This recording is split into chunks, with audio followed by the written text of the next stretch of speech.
Nah ketika dia lagi ngasih pertanyaan, tiba-tiba pas di belakang dia tuh abangnya itu lewat sekelebatan siluet hitam. Shit gitu. Hitam aja. Hitam. Auto nongol di sini. Tapi sama siluet juga. Kaca ini. Shit, diam. Aku astagfirullahaladzim. Geser. Malamnya kebangun. Ketika buka mata, lewat lagi sosok yang itu. Set lintas, gitu fatal. Jadi gue pulang, boncengan sama dia jam 1 kalau nggak salah. Lewat set. Nah di depan gue tuh ada nenek, gue pakai kan. Di jalan, tangannya ke belakang. Iya, tangannya ke belakang. Aku tegur itu. Iya, kamu tegur ya? Nek, gitu. Nah aku udah pas lihat dia malam-malam kayak gini nenek-nenek depan musola. Iya. Pocong begitu merem aku tuh. Nah begitu ngeliat lagi udah di jalanan. Astagfirullahaladzim. Udah sini. Ngeliat sini pada tidur semua nih, pulas. Berani lagi ngeliat lagi. Pindah udah di dalam kawat. Gue makin dekat.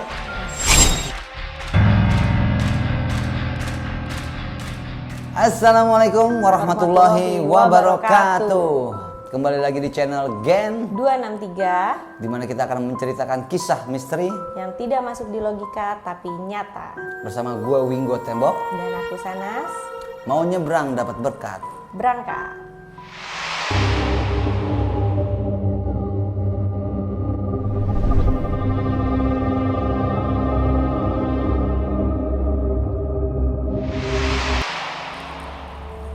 Di episode kali ini kita akan menceritakan kisah misteri pengalaman pribadi gue.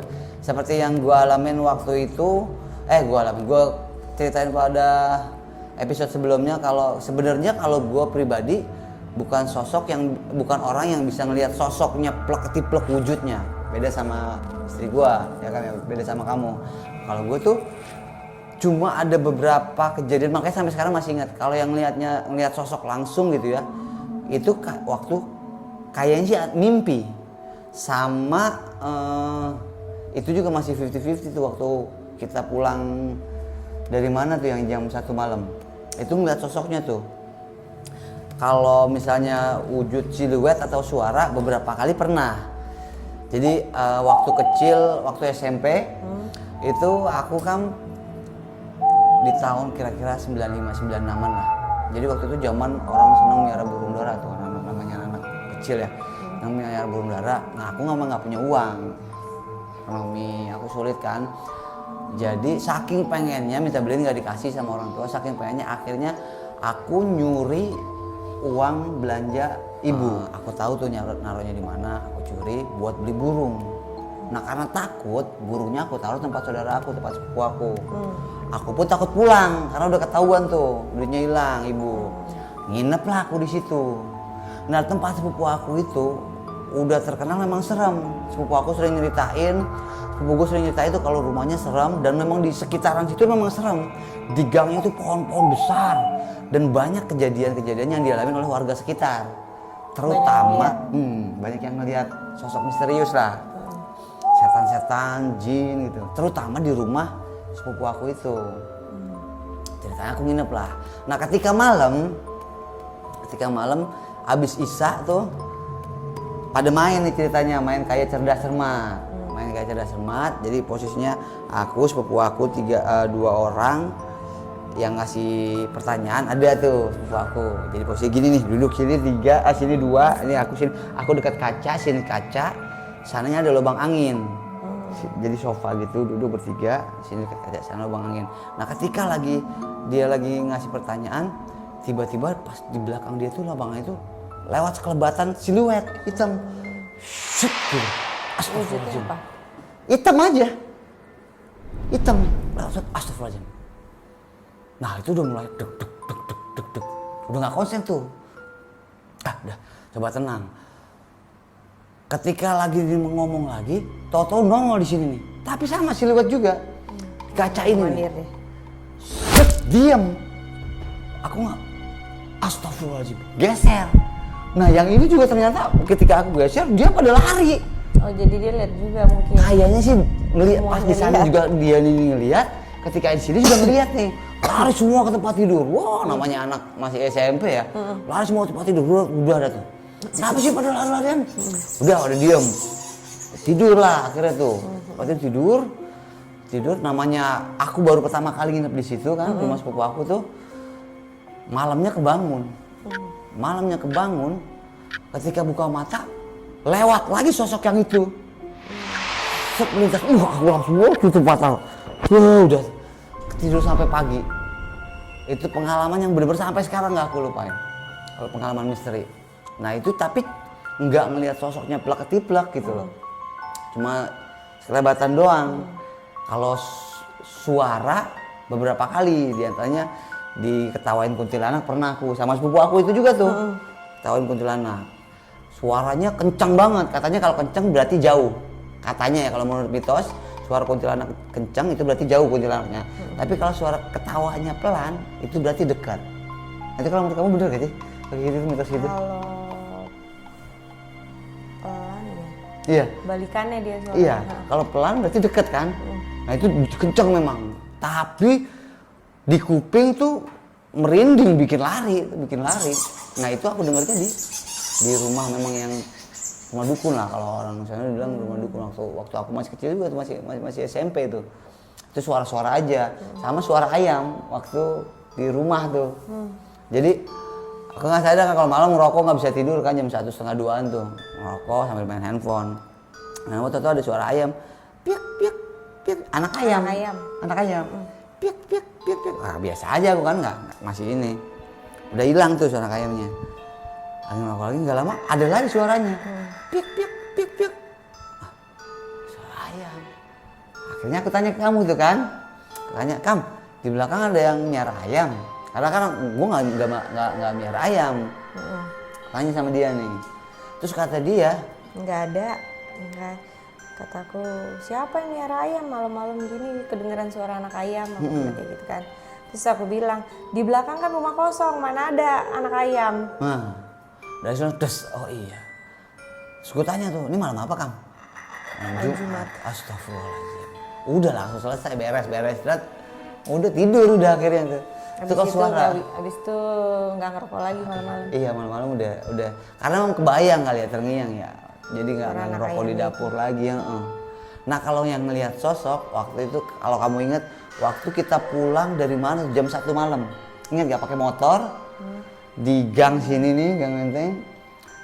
Di musola. Oh nenek-nenek. Iya. Jadi gue pulang boncengan sama dia nih jam 1-an kalau nggak salah tuh. Lewat set. Nah di depan gue tuh ada nenek-nenek bongkok ya kan ya. Bongkok jalan. Tangannya ke belakang. Iya tangannya ke belakang. Aku tegur itu. Iya kamu tegur ya? Nek gitu. Nah aku juga pas lihat jam malam-malam kayak gini nenek-nenek depan musola. Iya. Nah itu nanya pas lewat ya Kam ya? Iya begitu melewati. Pas lewat, pas sudah kita lewatin terus aku ngeliat ke kaca spion. Kok itu nenek-nenek jalannya di atas got apa di atas tanah-tanah ya? Kok kayaknya jalannya nggak di atas aspal. Akhirnya kita berhenti tuh. Itu jam 2-an ya kita pulang ya? Setengah 2-an. Iya pokoknya udah jam. Berhenti cek. Oh iya. Udah malam ya? Nah pas nengok ke belakang nggak ngeliat ke spion lagi, kita nengok ke belakang nggak ada. Nah sementara di situ musola nggak ada tikungan ya. Tikungan agak jauh hitungannya. Ada jalannya tapi lurus, agak jauh iya. Ada tikungan ke bawah gitu tapi agak jauh. Nah kalau misalnya hitungannya itu nenek-nenek jalan kayak yang kita lewatin, kayaknya belum nyampe ke tikungan. Karena belum lama seret langsung ngeh tuh, jam segini. Udah berhenti langsung, mastiin. Bener gak? Begitu nanti emang gak ada.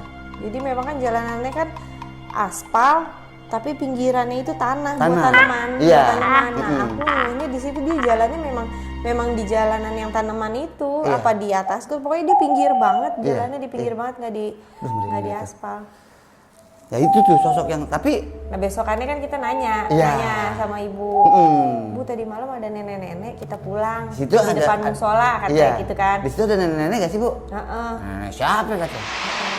Gak ada yang udah nenek. Nanya lagi sama Umi ya waktu itu, nanya sama Umi tetangga sebelah, terus dikasih tahu, oh itu si siapa ya dibilangnya, pokoknya emang dia sering ada di situ, memang bukan manusia. Sosoknya. Nah sama satu lagi kalau aku tuh kan ini itu antara mimpi. Banget ya? Iya itu kalau yang jelas banget itu nenek-nenek. Tapi nggak berwujud serem. Sama nenek-nenek bohong jalan, emang kayak jalan. Orang gue tegur nek gitu. Nah kalau yang serem itu aku ngalamin tapi antara mimpi atau enggak. Jadi waktu ke Sukabumi aku nginep tuh sama teman-teman naik gunung, nginep Sukabumi, rumahnya memang begitu nyampe rada horor. Rada horor, di sebelah kiri itu jalanan, soalnya sawah, tapi sawah habis dipanen. Depannya Kosong gede, jadinya ya ya? depannya gede, ya karena rumah cuma banyak pohon-pohon. Nah soalnya memang plong banget tuh, jadi habis bakar-bakar ayam, bakar-bakaran, tidurlah. Gue tidur di teras tuh, beberapa orang berbaris, kayak ikan asin tuh berbaris. Gue posisinya di pinggir, jadi kondisi rumah tuh kayak rumah zaman dulu. Ini teras, ada kayak bangku gitu tuh. Balik. Bukan balik, batas tembok, batas gitu tapi bisa buat duduk. Nah, buat duduk, cuma kelihatan tuh ke sananya, ke sawah-sawahnya tuh. Aku kebetulan di pojok. Nah, lagi tidur itu kayak kebangun, begitu ngelihat ke arah yang sawah itu ada pocong. Terus udah merem lagi aku. Tapi penasaran benar apa enggak nih gitu. Itu pas di sawahnya. Begitu ngelihat lagi ke sini makin mendekat nyebrang.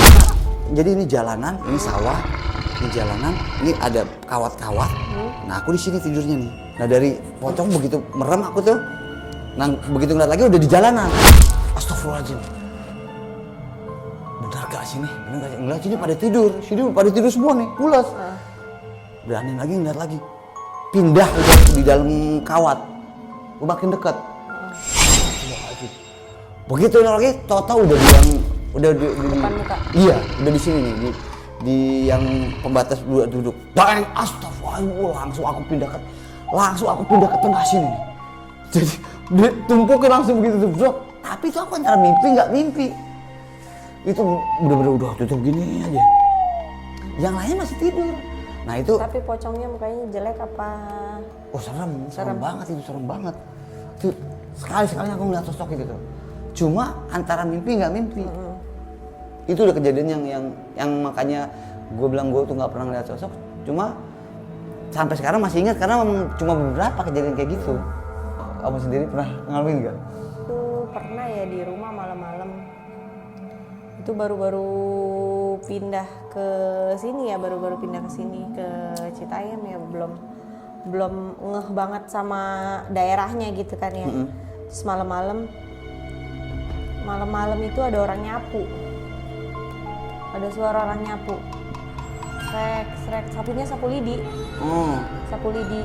Nah, aku lihat jamnya itu jam 1-an lewat lah, jam 1:30-an. Siapa yang nyapu gitu? Nah itu kan, ini siapa yang nyapu malam-malam gitu kan. Rajin banget sampai jam 1:30 malam, bukannya tidur malah nyapu gitu. Katanya sih kalau jam-jam segitu dengan suara nyapu katanya suara rambut kuntilanak. Nah aku lihat, akhirnya aku keluar kan sekalian mau pipis, nengok ke jendela. Bener. Panjang rambutnya. Dia jalan ya itu, jadi dia jalan. Jadi sebenarnya bukan suara sapu. Jadi rambutnya itu keseok-seok di jalanan. Rambutnya panjang. Dia putih. tampak belakang apa jalan itu? Tampak belakang. Cuma kelihatan rambutnya doang panjang, terus pakai baju putih. Udah rambutnya keserok gitu. Dan ternyata ya itu, kalau ada orang nyapu malam-malam, suara rambutnya dia. Tapi memang yang kontrakan kita yang memang sebelumnya kosong. Terus ketika kita bilang mau pindah ke situ tuh security udah bilang, wah pak di situ mah banyak katanya. Nenek-nenek. Apaan aja ada. Memang di situ sering aku lihat apaan aja ada wujudnya, dari yang kecil banget sampai yang besar banget ada. Nah kalau gua pribadi belum pernah ngeliat dengar suara itu paling anak ayam tuh. Sama suara sering, wujud sering. Pokoknya hampir setiap hari ada. Kalau kamu tuh. Dan pernah kejadian di belakang rumah itu kan mau kosong jadinya bongkaran rumah. Itu ada pohon seri, karena ngeganggu akhirnya ditebang tuh. Yang nebang sakit. Yang nebang sakit. Ya wallahu a'lam bishawab deh ya kalau kejadian. Tapi kalau kamu tuh banyak banget ngalamin kejadian di rumah itu ya? Banyak. Karena 3 tahun. Suara juga, suara ada, suara kuntilanak gitu ada. Di situ? Ada, lagi mau tidur malam tuh suaranya ketawa, tapi pelan, cuma gitu doang. Berarti deket dong? Berasanya di kuping kanan, bener-bener di kuping kanan tuh panas. Berarti deket itu, suaranya pelan gitu kan? Kuping kanan panas banget langsung habis dia ketawa. Yang sering datang setiap hari lewat itu, setiap dia datang itu ya si genderuwo itu yang sering. Mau ceritain apa nanti aja biar pada penasaran teman-teman Liga 263 ya. Kita aja. bakal nyambung lagi di episode berikutnya. Pokoknya banyak banget cerita-cerita misteri yang kadang tak masuk logika Tapi nyata.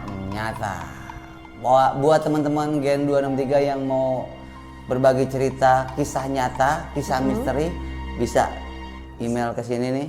Nanti kita bakal bacain ceritanya. Kisah nyata tapi ya. Sekian dulu episode kali ini. Gua Wingo Tembok Dan aku Sanas. Assalamualaikum warahmatullahi wabarakatuh.